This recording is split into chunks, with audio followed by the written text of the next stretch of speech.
یہ 7 بھائیوں اور ایک لڑکی کی دردناک کہانی ہے جہاں ساتوں بھائی باری باری ایک ہی بیوی کے پاس جاتے تھے۔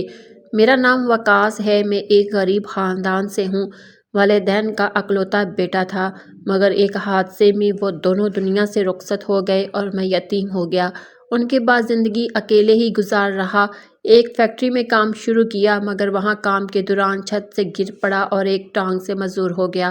روزگار بند ہو گیا تو مجبوری میں بینک سے قرض لے کر ایک ٹیکسی خریدی اور اسے چلانا شروع کیا۔ یہی میری روزی روٹی کا واحد ذریعہ تھا۔ ایک صبح ایک میاں بیوی میرے پاس آئے اور کہا کہ انہوں نے لاری اڈے جانا ہے۔ کرایہ اچھا تھا سو میں نے فوراً حامی بھر لی۔ انہیں اتار کر جب میں واپس مڑنے لگا تو سامنے سے ایک لڑکی آتی ہوئی دکھائی دی۔ میں نے سوچا شاید اسے کہیں جانا ہوگا، اس لیے ٹیکسی روک لی۔ لڑکی کی عمر تقریباً 25 سال ہوگی۔ اس نے لہنگا پہنا ہوا تھا اور چلتے ہوئے لڑکھڑا بھی رہی تھی۔ وہ سیدھی میرے پاس آئی، بنا کچھ کہے ٹیکسی میں بیٹھ گئی اور چلنے کو کہا۔ میں نے سمجھا شاید مین روڈ تک جانا ہوگا، اس لیے ٹیکسی چلا دی۔ پورے راستے میں اسے آئینے سے دیکھتا رہا۔ اس کے ماتھے پر ٹیکا لگا ہوا تھا، جس سے اندازہ ہوا کہ وہ ہندو مذہب سے تعلق رکھتی ہے۔ کچھ دور جا کر میں نے پوچھا، محترمہ آپ نے بتایا نہیں کہ آپ نے کہاں اترنا ہے؟ وہ خاموش رہی، صرف اپنی گٹھری سینے سے لگائی۔ دوبارہ پوچھا تو بولی آگے لے چلیں۔ یوں لگا جیسے اسے شہر کا علم ہی نہ ہو۔ میں ٹیکسی چلاتا رہا یہاں تک کہ میں مین روڈ میں ختم ہو گیا۔ میں نے پھر پوچھا کہ کہاں جانا ہے، کوئی پتہ وغیرہ تو ہو، بتائیں۔ وہ گھبرا کر بولی مجھے کہیں نہیں جانا، جہاں آپ کا دل کرے اتار دیجیے۔ میں حیران ہو گیا، اگر اسے منزل کا ہی علم نہیں تھا تو سفر کیوں کر رہی تھی؟ میں نے سخت لہجہ اختیار کیا تو وہ رونے لگی۔ اس کے رونے سے میرا دل پگھل گیا۔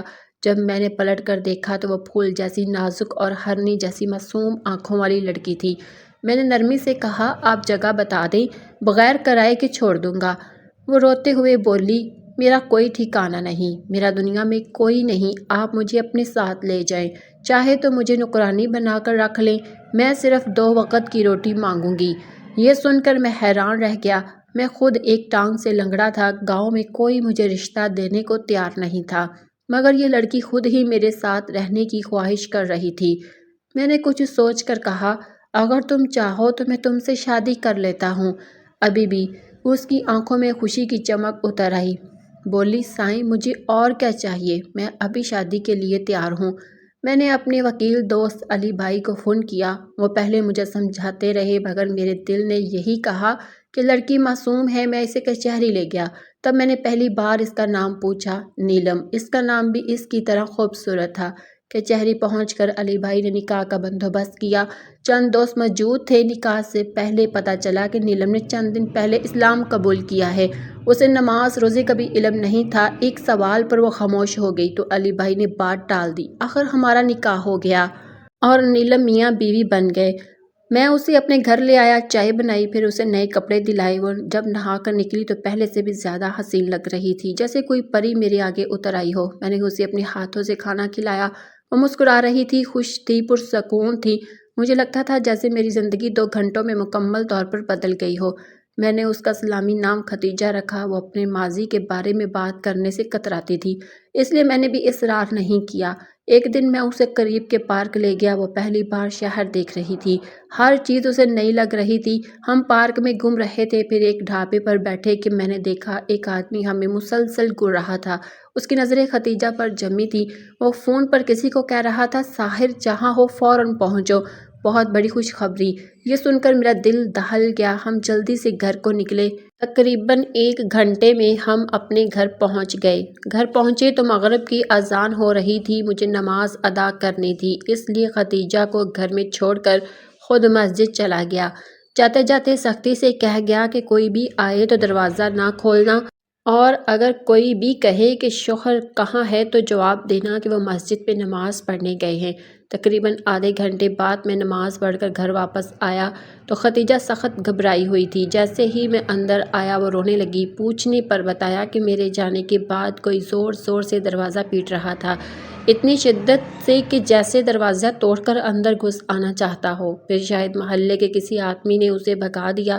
میں نے اسے تسلی دی کہ شاید کوئی بچہ مذاق کر رہا ہوگا یا میرا کوئی جاننے والا ہوگا۔ پہلے تو میں اکیلا رہتا تھا، اس لیے میرے دوست آتے جاتے کسی لحاظ میں نہیں رہتے تھے، محلے والوں سے پوچھا تو انہوں نے بتایا کہ میرے جانے کے بعد 2 آدمی آئے تھے اور انہیں محلے میں پہلے کبھی نہیں دیکھا گیا تھا، اس لیے لوگوں نے انہیں باہر نکال دیا۔ یہ سن کر میں چونک گیا۔ آخر یہ لوگ کون تھے اور کیا چاہتے تھے؟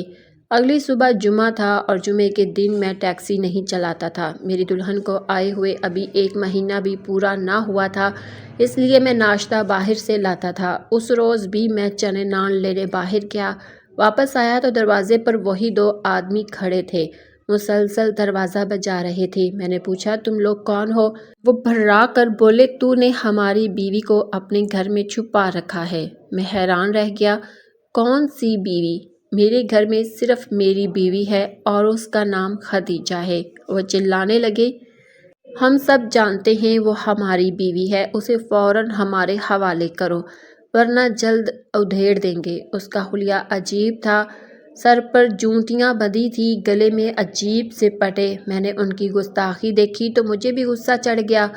ناشتہ سائیڈ پر رکھ کر میں نے آستینیں چڑھائیں اور کہا اگر ہمت ہے تو اندر آ کر میری بیوی کو لے جاؤ، یہ میرا محلہ ہے، سب مجھے جانتے ہیں، اگر زیادہ اکڑ دکھائی تو ایسی درکت بناؤں گا کہ ٹانگوں سے واپس نہیں جاؤ گے۔ میری بات سن کر ایک آدمی نے میرا گریبان پکڑ لیا اور گھرایا، شاید تو مجھے جانتا نہیں، میرا نام صاغر ہے، میرے نام سے بڑے بڑے کانپتے ہیں۔ میں نے جواب دیا ہاں ہاں صاغر صاغر، بندوق کے بغیر مجھے تم سے کوئی ڈر نہیں، جو کر سکتے ہو کر لو۔ ہماری لڑائی کی آواز سن کر محلے والے بھی جمع ہو گئے، کسی نے پولیس کو بھی خبر کر دی۔ تھوڑی دیر میں پولیس آ گئی، وہ لوگ پولیس کو دیکھ کر بھاگنے لگے مگر پکڑے گئے۔ پولیس نے پوچھا کہ یہ شریف آدمی تمہارا کیا بگاڑتا ہے؟ محلے والوں نے بھی میری حمایت کی تو انہوں نے کہا کہ میں نے ان کے قبیلے کی عورت کو اپنے گھر میں قید کر کے رکھا ہے جو ان کے خاندان میں بیاہی جا چکی ہے۔ پولیس نے ایک لیڈی کانسٹیبل کو ساتھ لے کر گھر کی تلاشی لی۔ خدیجہ خوف سے کانپ رہی تھی۔ اس نے پولیس کے سامنے بیان دیا کہ میں اس کی بیوی ہوں، میں نے نکاح نامہ دکھایا۔ پولیس مطمئن ہو گئی اور ان لوگوں کو تھانے لے گئی۔ ان کے جانے کے بعد مجھے کچھ سکون ملا، مگر میرا ذہن الجھ گیا کہ یہ لوگ کون تھے؟ بے وجہ تو نہیں آئے تھے، ضرور خدیجہ کو جانتے تھے۔ مجھے کل ڈھابے والا واقعہ یاد آیا جب ایک آدمی خدیجہ کو گھور رہا تھا اور فون پر صاغر نامی کسی شخص کا ذکر کر رہا تھا۔ یہاں بھی ایک نے اپنا نام صاغر بتایا۔ میں نے دروازہ بند کیا تو خدیجہ رو رہی تھی۔ میرے دل میں اس کے لیے محبت ہی محبت تھی، اس کے کردار پر شک نہ تھا۔ میں نے اسے ناشتہ کرایا اور نرم لہجے میں کہا خدیجہ تم میری زندگی بن گئی ہو، اگر تم مجھے اپنے ماضی کے بارے میں نہیں بتاؤ گی تو میں تمہیں ان لوگوں سے کیسے بچاؤں گا؟ اگر خدا نخواستہ یہ لوگ ہمیں کوئی نقصان پہنچا دیں تو میں اکیلا کیا کر سکوں گا؟ میری بات سن کر اس نے اپنا ماضی بتانا شروع کیا۔ اس نے کہا کہ اس کا تعلق ایک غیر مذہبی قبیلے سے تھا۔ وہ آدمی جس نے خود کو صاغر کہا تھا وہ اس کا نکاحی شوہر تھا اور ساتھ آنے والے اس کے دیور۔ وہ 7 بھائی تھے، کوئی بہن نہ تھی اور انہوں نے اپنے قبیلے میں گنڈوں جیسا رعب پیدا کر رکھا تھا۔ بظاہر شریف مگر اندر سے انتہائی گنڈے، رسم رواج کے پابند۔ گاؤں میں سونے چاندی کے بغیر شادی نہیں ہوتی تھی، مگر شادی کے بعد جو برائیاں ہوتی تھی وہ ناقابل بیان تھی۔ خدیجہ کہنے لگی میری شادی کو 6 ماہ ہوئے تھے، مجھے سونے میں تولا گیا، مگر جب صاغر کے گھر پہنچی تو وہاں کوئی عورت نہ تھی۔ اس کے بھائی مجھے عجیب نظروں سے دیکھتے، مذاق کے نام پر چھوتے ہنستے۔ مجھے انتظار تھا کہ شاید یہ سب رسم ہوگی، مگر یہ تو اذیت ناک حقیقت تھی۔ دن کو وہ مجھے بھابھی کہتے، مگر رات کو مجھے ان سب کی خدمت کرنی ہوتی اور تسکین کا ذریعہ بھی بننا پڑتا۔ میں ایک کھلونا بن گئی تھی۔ محلے کی ایک بوڑھی عورت نے بھی اسے سمجھایا کہ یہ سب رسم ہے، ہر عورت پر یہ ذمہ داری ہوتی ہے کہ خاندان کے سب مردوں کی خدمت کرے، خواہ کیسا بھی سلوک کرے۔ یہ سن کر خدیجہ کے پیروں تلے زمین نکل گئی۔ یہ ظلم ہر گھر میں عام تھا، خاموشی سے لڑکیوں کے پاس کوئی راستہ نہیں تھا۔ خدیجہ نے کہا میں نے بھاگنے کا فیصلہ کیا، پتہ نہیں کہاں جانا ہے، بس اپنی بستی سے نکل پڑی۔ لاری اڈے سے ایک بس پکڑی اور بیٹھ گئی۔ راستے میں ایک مسلمان جوڑے کو دیکھا، وہ عورت پردے میں تھی اور اس کا شوہر غیرت سے اس کی حفاظت کر رہا تھا۔ میں حیران رہ گئی کہ کوئی مرد اپنی عورت کے لیے ایسا بھی کر سکتا ہے۔ ہمارے ہاں تو اسے فخر سمجھا جاتا ہے اور کوئی مرد ہماری عورت میں دلچسپی لے میں نے وہی فیصلہ کیا کہ اگر شادی کروں گی تو کسی مسلمان مرد سے جو عزت دینا جانتے ہیں، اسی لیے میں نے آپ سے کہا تھا کہ مجھے مسلمان بستی میں اتار دیں، اور جب آپ سے ملی تو لگا کہ آپ شریف انسان ہیں۔ کل آپ نے میری وجہ سے لڑائی کی، مجھے خطرے سے بچایا، میرے لیے اس سے بڑی کوئی بات نہیں۔ آپ نے مجھے تحفظ دیا، میں آپ کی غلام بن گئی ہوں، عمر بھر آپ کا ساتھ دوں گی۔ یہ کہہ کر وہ میرے قدموں میں گر پڑی، ہاتھ چومنے لگی اور روتے ہوئے بولی، خدا کے لیے مجھے خود سے جدا نہ کرنا، یہاں جو سکون مل رہا ہے شاید موت کے بعد بھی نہ ملے۔ یہ سن کر میری آنکھوں سے بھی آنسو بہنے لگے۔ میں نے اسے سینے سے لگا لیا اور کہا، میں تمہیں کبھی نہیں چھوڑوں گا، تم میری بیوی ہو، میری عزت ہو۔ اس کے بعد میں نے اسے قرآن پڑھنا سکھایا، کلمہ، نماز، اور اب وہ دین پر مضبوطی سے قائم ہے۔ ہم وہ جگہ چھوڑ کر ایک نئے علاقے میں منتقل ہو گئے۔ اب میرے پاس 2 ٹیکسیاں ہیں، روزگار بہتر ہو چکا ہے۔